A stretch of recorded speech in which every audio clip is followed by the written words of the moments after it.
We hope you enjoy listening to this weekly podcast from Lifeline Church. Find out more by visiting lifelinechurch.co.uk. Right, remembering in the storm. Come as you are. You know, it's important. And I thought what James said was good, that even no matter the situation we're in, we can still come to God. He didn't say, right, get into a happy mood or get into a worshipful mood or whatever. Come as you are. I think that's really important. But I think there's something really important about coming as we are, because God is worthy to be praised. He's worthy to be thanked. He's worthy to be worshipped, no matter the circumstances we find ourselves in, no matter the feelings we have. And I think that was a really important point to go to. Right. If you have a Bible with you, if you could turn to Judges 2, that will be good. Right. So, Judges 2. Right, I'm going to actually take it from verse 8. I'm going to read in my unusual Bible, so don't be worried yours doesn't read like mine does. It says, Joshua, son of Nun. It's always funny, that one, son of Nun. Nuns are not supposed to have children, but anyway, it's Joshua, son of, it's spelled the same way. Joshua, son of Nun, we'll go into that another time. The servant of the Lord died at the age of 110. That's not a bad innings, is it? They buried him in the territory of his inheritance, and now we get to some difficult names, which I'm going to avoid. Right? Anyway, that place, in the hill country of Ephraim, north of the Mount Gash. The whole generation was also gathered to their ancestors. I think your Bible's probably said the whole generation died, which is probably helpful. After them, another generation rose up who did not know the Lord or the works he had done for Israel. Interesting, isn't it? So we've got this great hero of the faith, Joshua. He's done great things. They've had the law. They've gone throughout the land. They've overthrown Canaanites. They've done all the kind of stuff. All the stuff that Moses was supposed to do, he's gone on and done. It's been a great time. But that whole generation has died off, and he dies. And it says after them another generation rose up who did not know the Lord or the works he had done. It's really important. The Israelites did what was evil in the Lord's sight.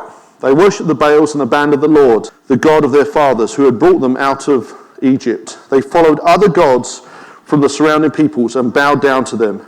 They angered the Lord, for they abandoned him and worshipped Baal and the I don't know how to pronounce that. How do we go? Ashereth poles? Yeah, I've got a different spelling definitely here. So we're going Ashereth? Anyway, they worship stuff, right? The Baals and other things. So, here's the key part. They remembered no more. I think, now, okay, confession for those who don't know me, I was a history teacher. I kind of feel that history is important, okay? So taking that importance of remembering is really key, And I'm struck at the moment, I'm not going to go into this much today, is that amongst us are our fathers and mothers of the faith. Those of us who have been part of our church journey for 40, 30 years, a long period of time. And there are things that they have had to go through that, quite frankly, I have not. And for those of us who are arriving and being part of things, there are things, in terms of being freed. Even the music we have, the ability to express ourselves, to see God be present day healing and speaking in tongues and all of those things that we live in the goodness of, they had to kind of fight for. Some people got kicked out of churches. And that was hard. I spent some time in America, and there was a family I was part of there, and they were quite. I mean, it's hard to kind of describe a class system in America, but they were like rich folk. We've been watching Prince of Bel-Air. They were like Bel-Air folk. They were like, and when they met with God and got filled with the Holy Spirit, they got kicked out of the Baptist church they were part. But that was a whole social scene. It meant they lost all of the friends they had, and they had to suffer for things. And sometimes I think I realise there are things which people fought for, which I don't value so much because I didn't fight for it. But if you bought a car for yourself, it doesn't really matter if it was beautiful or not beautiful. You love that car. My car was called Esmeralda because she didn't always start. If she started, she was Esme. If she didn't start, there was a thing on it called a choke. Yeah, the young'uns, they don't know. You don't know. You don't know nothing. Anyway, right. But that first car, particularly if you had to earn it for yourself, that thing you had to fight, you had to put money away for, that's worth something. And there's a habit that we can have not remember. We don't remember it. Now, partly we don't remember it because we weren't there to remember it in the first place. You can only remember if you've been there. That was a bit of a conflict. Yes, unless you've been taught. You can remember on behalf of generations before. It's interesting, in many tribes, as they come to tell and make a key decision, they retell the story of the nation. It's very interesting. They put everything in context. So they remembered no more, and there's a bunch of stuff that happened as a result of that. The other thing I've been looking at just recently, and again, I'm not going to go into this loads, is on Sabbath. Now, let's see if I've got my bits in the right place. Okay, right. If you have got your Bible there, have a look at Exodus 20. And we'll go to this. We'll look at the Ten Commandments. Right, verse 8. Remember the Sabbath day to keep it holy. You are to labor 6 days and do all your work. Interesting, labor 6 days. Yes, none of this part-time working. 6 days, but that's Saturday as well. I can tell you what, in my house, when I receive my list, it feels like a day of work. It comes with a certain urgency. And for those of us who grew up in the 1980s and 1990s, that Northern Irish accent has a certain fear. Right, you muck my house up. So, yes, yeah. You see, again, young people don't understand. That accent, it gives us a certain fear. Anyway, right, okay. The seventh day is a Sabbath to the Lord your God. You must not do any work. You, your son or daughters, your male or female servant, and sometimes it says slaves, I think, your livestock or resident alien who is within your city gates. Right? Interesting. Everyone stops. I think the word is Shabbat, word for Sabbath, which is to stop. It's very interesting. For the Lord made the heavens and the earth and the sea and everything in them in 6 days. Then he rested on the seventh. Therefore the Lord blessed the Sabbath and declared it holy. Just remember that last bit. For the Lord made the heavens and the earth and the sea and everything, right? So keep the Sabbath because God kept the Sabbath in creation. Right, now whip forward to Deuteronomy 5, verse 12. Be careful to keep the Sabbath, right? So this is interesting.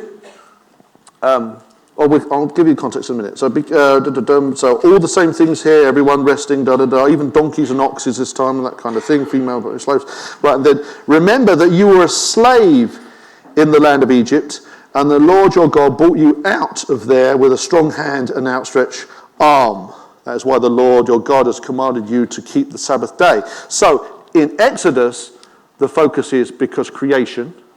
And Deuteronomy, the focus is because you were rescued from Egypt. What's the difference? Why is it different in Deuteronomy to Exodus? Who was the second law spoken to? The next generation. And the Sabbath is always precursed with the word remember.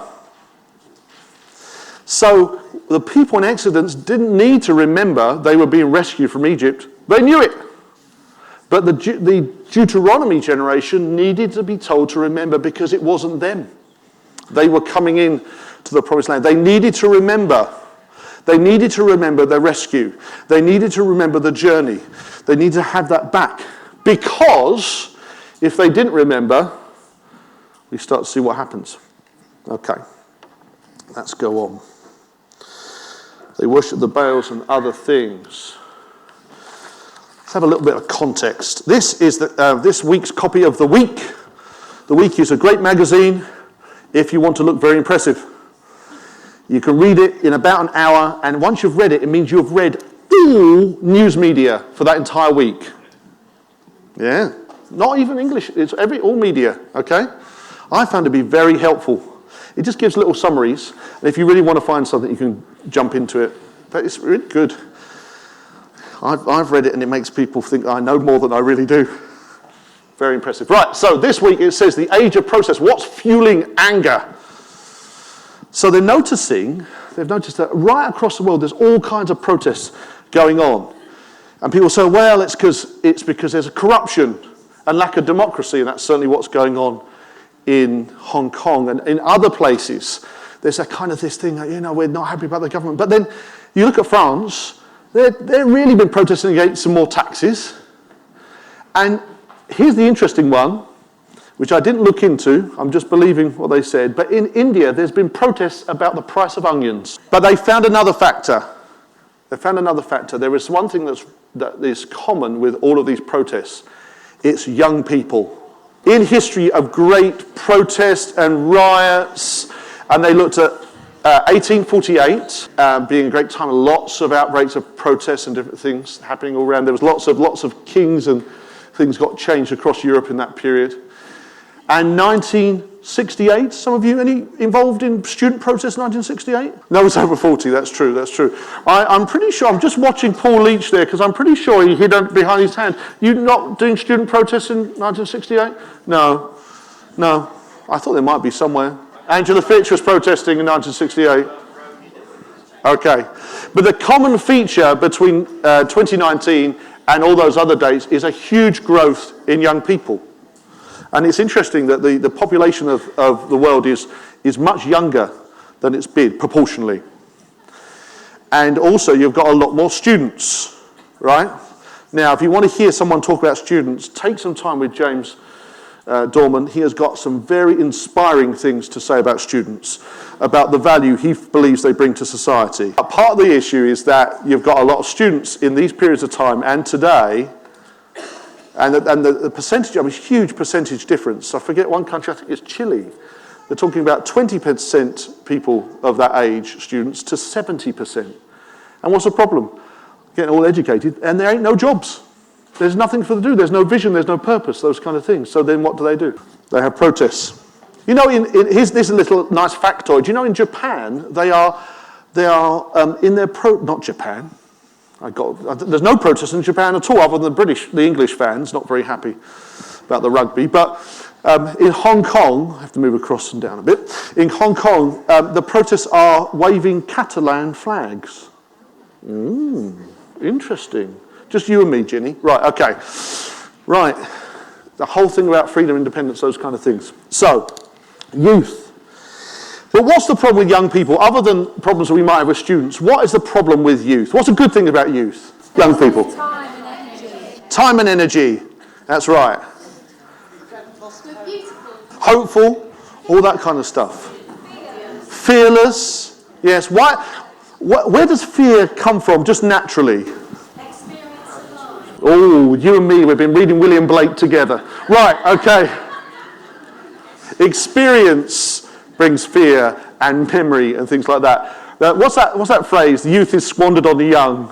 Something like that. There's a whole thing about, the thing about youthfulness is back to my earlier slide. They don't remember because they ain't got anything to remember, right? And that importance about that understanding and knowing. And I want to bring in that thing about memory just for this next thing. I know you can't read all this, but just this is an article again from the week. I really don't have time to read it properly this week, but it says here, a boost for the far right in parts of East Germany. And it says that they're seeing a growth of extremist parties in Germany, communist and far right parties, like the Nazi parties, right? What's key about that? Any year 9 or GCSE history student can tell me what's the key thing about the growth of, when's that like? 1930s, yeah. We see it's not only the far right, but it's also the Communist Party is back again. Those are the two parties that are fighting here. And you know what, as I was scanning this and cropping it in, I realised, what's the country over here? Can anyone see? Italy. Guess what? Growth of right-wing parties in Italy as well. So as you look into the article, it says one of the problems is that for years and years and years, that in Germany, to some extent in Italy, people were fearful of right-wing parties.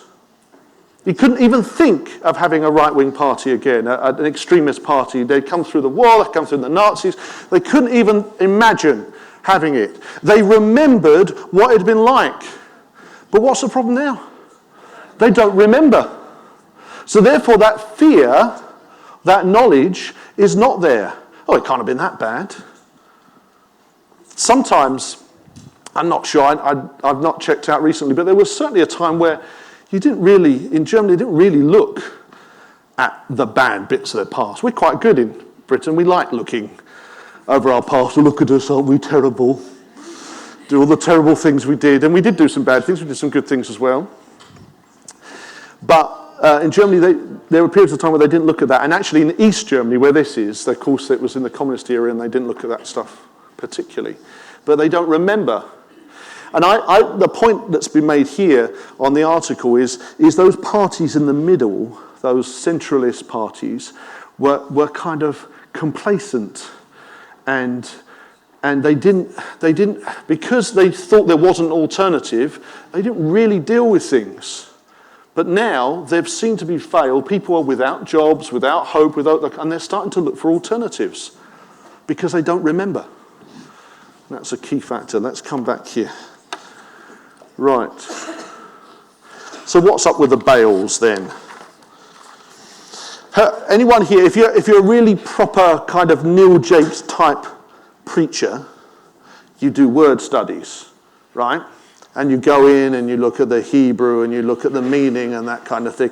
Every time I do a word study, I look at a word and I find after an hour of study that the word like hard means hard. Every time I hope I'm going to find a word, it's going to make a difference. We're going to come to a word study, and it was not the word I was looking at, it was a word next to it that I'm going to base everything on. But there you go. But so I had to look at the Baals. I thought, right, what's this thing with the Baals? Okay, and do you know Baal means master or lord? So it's interesting. Gideon, remember Gideon? Bit of that, right? Gideon was called. Part of his name was Baal because he was a master of this, that, and the other. So it was actually quite a common name. So we see that Baal. So the Baals were seen as alternative gods or masters or someone who's in charge, that kind of thing. But there's an important thing, particularly in a Israel or a Middle East context. They were seen as a god of fertility. Now, whenever I see god of fertility in a pagan sense, I'm realizing that some of their rituals are going to be a little bit on the feisty side.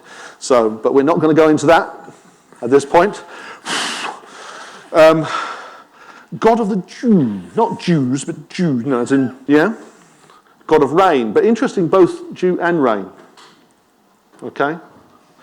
So if you're in a fairly arid, dry climate, a god that's supposed to provide rain and dew is kind of important, isn't it? In that sense, every time they were looking to Baals, they were looking to alternative providers, an alternative to God the Father, alternative to Yahweh, shall we say. So that need to look for an alternative, to provide, to make something, to give us something. I think we see that again and again. I think we see that in our own culture. We have that term, Jehovah Jireh, our provider. God provided. He provided manna in the desert. He provided water. He provided meat. He provided all these things out of nothing. It didn't make sense. They didn't need the rain if they've got manna. So God makes all these provisions for them. And they keep falling back to doing it their own way. Isn't that like us? When everything is a bit easy, we fall back to doing it our own way. And yesterday we looked at that whole thing about the period of the judges in the Bible. What was the symbol? Anyone remember? Cycling. This cycle. God rescues. They do all right. They lose focus. They stop worshipping him. They fall. They get overtaken. They have to be rescued. It's just this cycle all again and again and again. And we see that there. They start turning to these alternative providers, these alternative ways. I was reading something on Catholic social teaching, and it came up with this. It's talking about this whole concept of the common good. So to be committed to the common good is not an easy task when we've become so bloated and find our identity in so many possessions and financial successes. That sense of being bloated, that sense of being, of identity being in something other than God. That's what, I mean, we can focus on possession and financial successes. To be honest with you, you lot were pretty good. I don't think that many people really focus on their possessions or financial successes, but we can be focused on our abilities to solve our own problems or our talents in different things. So I read alternative there. Our identity's been wrapped up in our alternative and that kind of thing. We can so easily turn from God to sustain us to pretty much anything else. It may not be money for you, but what is it? Is it busyness and activity? I don't know how many times I do it myself. People say, "Oh, how's your week?" "Oh, busy, busy." I wish I could say productive, productive. Those of us, there is a certain wing of us that we really like busy. There's some people in my family, they say there's like nothing better than a task sheet ticked off. I actually had a task sheet the other day. I was ticking it off and I thought I might give it to them for Christmas. Well, they might like that. That sense of doing a bigger and better and busier and da-da-da-da-da-da. I would say that's kind of modernism there, that sense of progress and that kind of thing. Well, I'm postmodernist. I do not believe the next iPhone will make my life better. I do not think the next piece of technology will make my life better. I'm not, the bigger car will not make anything better. I really don't think those things will have such success on me, and I think many of us are the same. So so you've got those people, they want to get stuff done. "Oh, I've done all this today. I feel really good. Task sheet, tick, tick, tick, tick, tick." Right? Do you know anyone like that? Go and look at them. Look at them across, because I could wait for God to convict them, or you could just point it out to them. Anyone like that, give them a poke. Right? Or maybe your alternative provider, the thing is distraction, trivia, stuff like that. It might be, you may not have a great ticked off sheet, but your thumbs may be really well worked on whatever computer game you've been playing, or, some of you may actually at the moment be doing something like this on your phone and you're not writing notes, you're playing some game or something. I don't want to say them because I'll reveal how out of touch I am.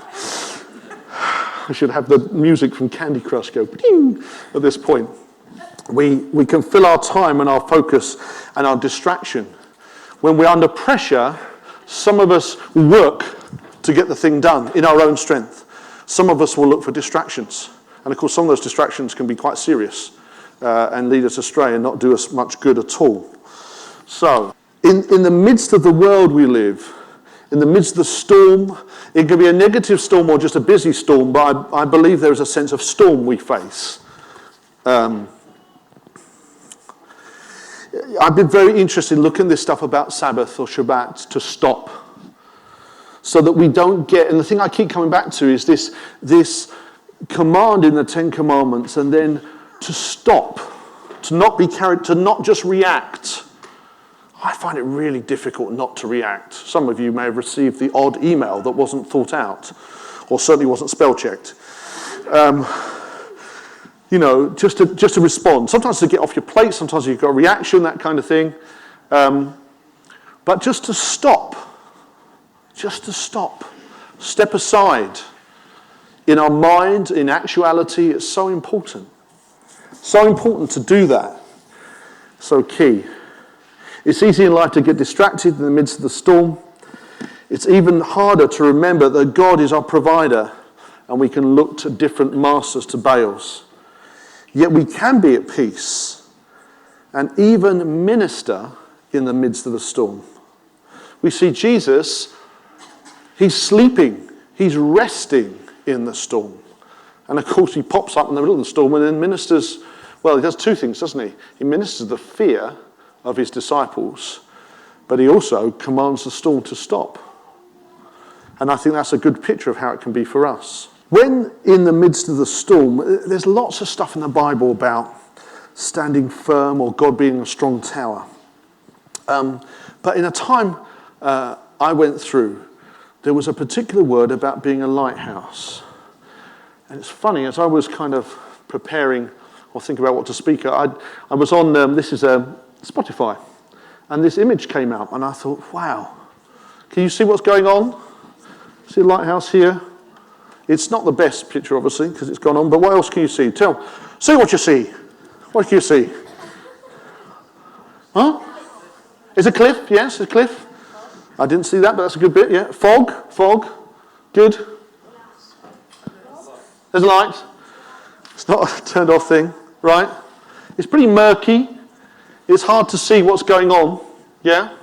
It's shining a light. You can bet it's pretty cold, it's pretty wet. It's a good time to be hunkered down inside. But the lighthouse keeper is not just looking after himself. He's shining a light for other people. Isn't that interesting? Right in the middle of the storm, he's still shining a light, or she's shining a light. That's interesting. And I suppose I said to myself, God, could I be this? Could I be this kind of role, that I'm hunkered down and I'm still able to shine a light? It's a strong place, but it's got a secondary role. It's shining a light, it's being salt, or it's being a city on a hill. A story you all know well. Right, Gideon. Okay, what's the key parts of the story of Gideon? You have to answer me, you can't just sit there silently. Yes, go on in, Martin. He gave God a test. Yes. Gave God a test, wanted to find out what God was really saying. Good.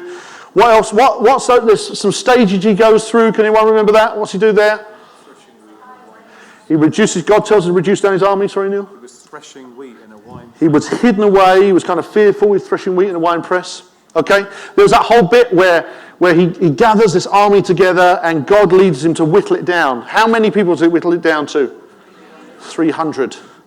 You know, that picture, the last batch he got rid of, it was to do with the way they drunk. Some stuck their heads in the water and some scooped it, and they were aware. If you've got your head in the water and your backside up in the air, you're really not much use for anything, right? Sometimes we want to put our heads in the sand, don't we? And just hide away. But actually, that thing about, I'll stand on this seat so you can see me, but here, if I'm crouched and I'm drinking, I'm still aware. You're not going to creep up with me. I might be having a bit of drink here, but I'm going to watch out for you. I mean, having been around for you lot, sticking my head in the water, I'd know that one of you would push me in for certain. But that whole thing about being poised and ready, I want to be poised and ready for whatever God's got for me. I don't want to have my head in the sand or head in the water in that sense. It's interesting. Again, if you've got your Bibles there, let's turn to Judges 7, verse 15. Neil said that he was afraid. He was threshing wheat, so he's always kind of dealing with fear, Gideon, and he kind of says before this battle, but God, I still feel fearful. I'm in the wrong chapter. That's why I can't find the verse. Right, here we go. Okay. So God says, go down into the camp. He sneaks into the camp of the enemy. It's the previous bit. That's why I can't find it. So they've got a picture. One of the Midianites, the enemy, wakes up. It says, that night the Lord said to him, get up and attack the enemy, the camp, for I've handed it over to you. But if you are afraid to attack the camp, go down with Purah, your servant, listen to what they say, and then you'll be encouraged to attack the camp. So he went down with Purah, his servant, to the outposts of the troops who were in the camp. Now the Midianites, the Amalekites, and all anyone? People with a funny Q name there, had settled down in the valley like a swarm of locusts, and their camels were innumerable, da-di-da-di-da. When Gideon arrived, there was a man telling his friend about a dream. He said, listen, I had a dream. A loaf of barley bread came tumbling into the Midianite camp, struck a tent, and it fell. And the loaf turned the tent upside down so that it collapsed. And his friend answered, this is nothing less than the sword of Gideon, the son of Joash, the Israelite. God has handed the entire Midian camp over to him. Now, note this bit. When Gideon heard the account of the dream and its interpretation, he bowed in worship. And then he returned to Israel's camp and said, get up. It's interesting, isn't it? When he heard the account. Had God done anything? Not at that point. He'd given a dream. Nothing had happened. When he heard, what was his reaction? His reaction was to worship. He hadn't seen the result of it, but he worshipped God anyway. He worshipped God anyway. And here's my word study, which I know you've all been looking forward to. Right. The word for interpretation is breaking or shattering. It had a breaking and shattering effect. And actually it says the word for worship here was bow down. In my interpretation it says bow down in worship. That whole thing about again saying, you're God.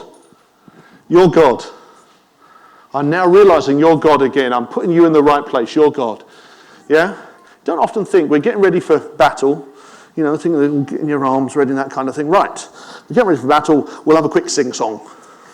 It's not necessarily the first thing to do, but it does recognize what needs to happen. Gideon only needed a whiff to worship.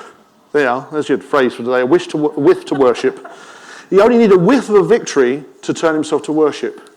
He didn't have to see it all. He just had that connection. I wonder how many of us need to just, let's just see. Remember that whole thing about the cloud the size of a man's hand or whatever? We just need to see that whiff. God, just tell me this thing.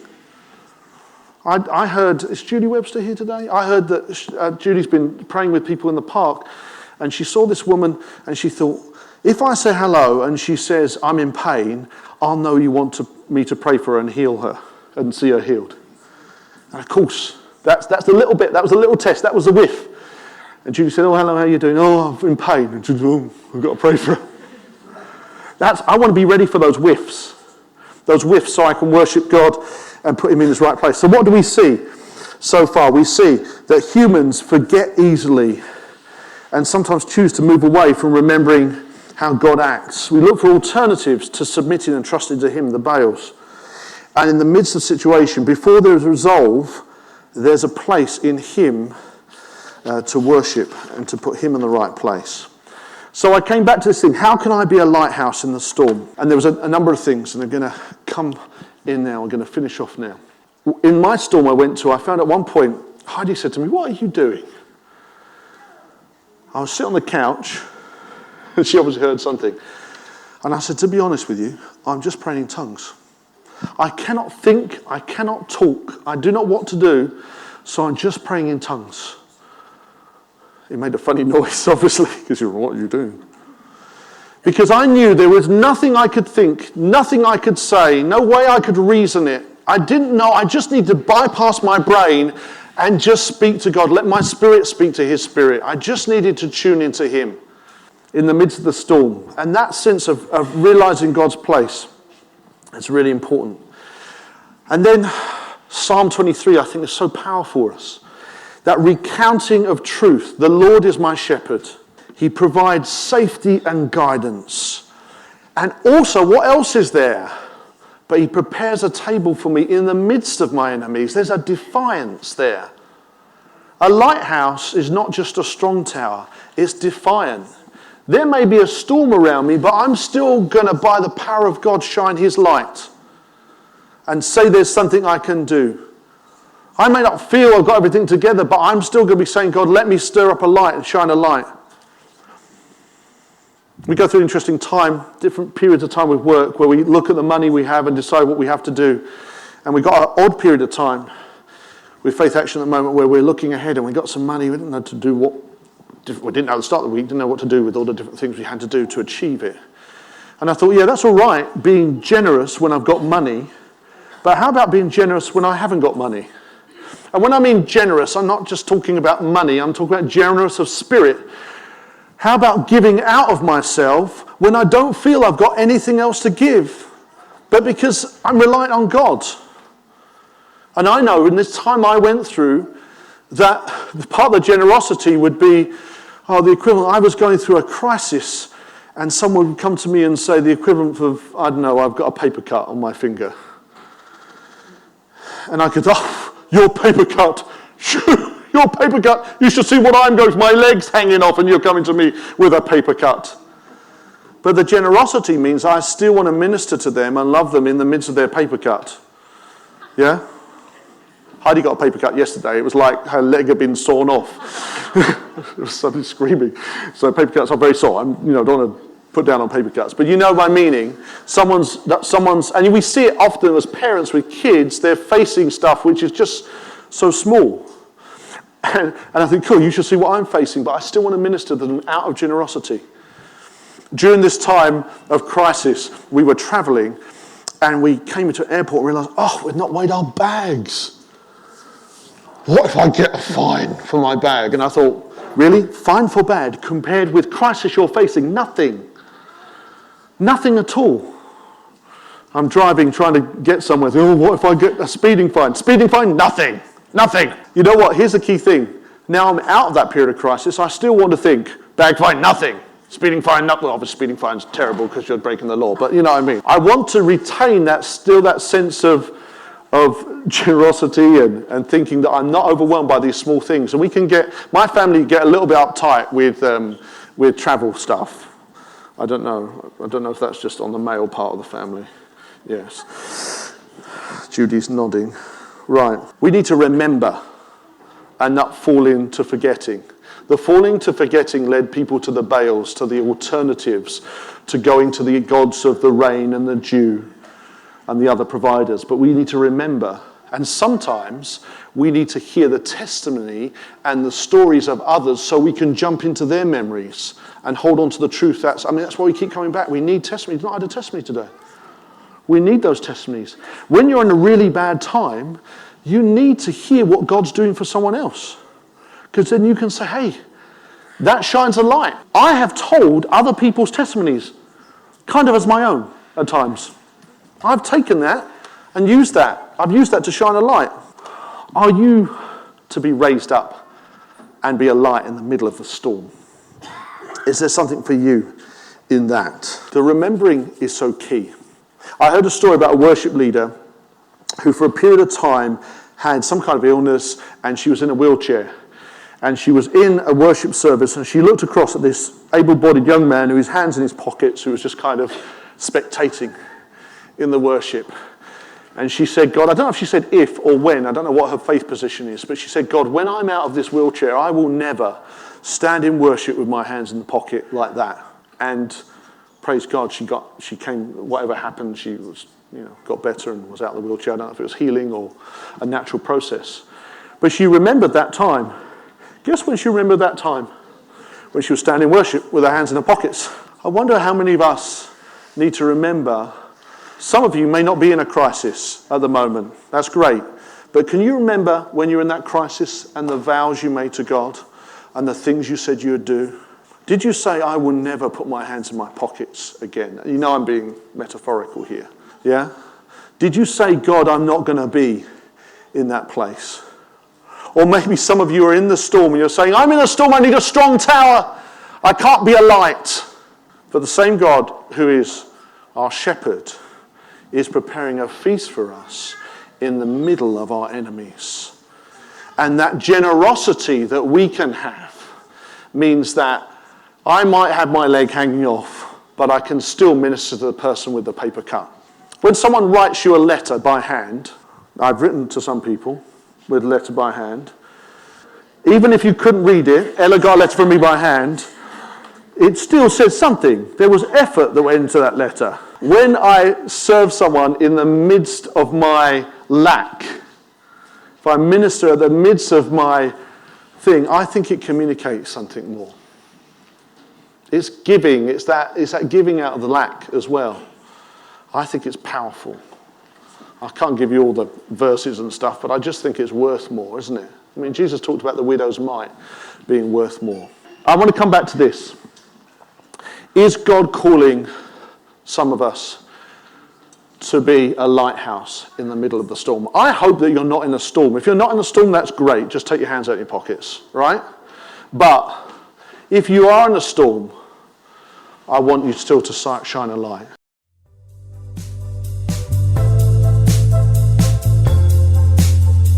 Thank you for listening to this podcast by Lifeline Church. We hope this message has been an encouragement to you. We are a relational church with a passion to demonstrate God's love to one another and our surrounding community in real and practical ways. We believe that God has called us to have an impact on our families, our communities, and our nation. We'd love to connect further with you, so please do visit our website at lifelinechurch.co.uk, on Facebook, lifeline.church.uk, or Twitter at LifelineUK.